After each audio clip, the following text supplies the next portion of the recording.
ఇందిరమ్మ రాజ్యం అంటే ఇల్లు కూల్చడమా అని నిలదీశారు మాజీ మంత్రి హరీష్ రావు. కాంగ్రెస్ పార్టీ తన గుర్తును బుల్డోజర్ గా మార్చుకోవాలంటూ సెటర్లేశారు. ఈ వ్యాఖ్యలకు deputy CM Bhatti Vikramarka counter ఇచ్చారు. హైదరాబాద్ లో చెరువులు కనిపించకుండా పోయాయని, వరదలొస్తే లక్షల మంది ప్రాణాలకే ప్రమాదం ఉందన్నారు. మీ కాంగ్రెస్ ప్రభుత్వమే నాడు అధికారంలో ఉన్నప్పుడు లేఅవుట్ అప్రూవల్ ఇచ్చింది, రిజిస్ట్రేషన్లు చేసింది, మున్సిపల్ అనుమతులు ఇచ్చింది, ఇల్లు కట్టుకున్నాక యూటిలైజేషన్ ఆక్యుపెన్సీ సర్టిఫికెట్ కూడా ఇచ్చింది. అంటే మీ తప్పిదాలకు పేదలు ఎందుకు బలి కావాలి అని అడుగుతా ఉన్నారు రేవంత్ రెడ్డిని.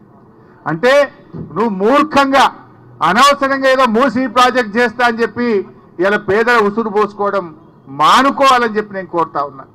మీరు ఏం చెప్పిండ్రు? ఇందిరమ్మ పాలన ఇందిరమ్మ పాలన అన్నారు. ఇందిరమ్మ పాలన ఏం చెప్తుంది? గరీబీకు హఠావ్ అంటది. కానీ రేవంత్ రెడ్డి ఏం చేస్తుండంటే గరీబోంకో హఠావ్ అంటుండ్రు. या तुम गरीबी को हटाना चाहते या गरीबों को हटाना चाहते, मैं पूछना चाहता हूं. ఈ హైడ్రా అనేది చెరువులో ఎఫ్టీఎల్ లెవెల్, ఫుల్ ట్యాంక్ లెవెల్లో ఇల్లు ఎవరైతే కట్టుకున్నారో బఫర్ జోన్ జోలికి కూడా పోలేంతవరకు. బఫర్ జోన్ అనేది కూడా ఉంటుంది, అక్కడ కూడా పోలేదు.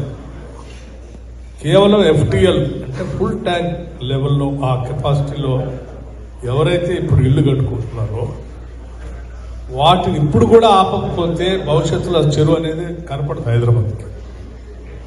అది హైదరాబాద్ నగరానికే ప్రాణాంతకంగా మారుతుంది. అందుకోసం వాటిని ముందు తీసుకొని పోతాం.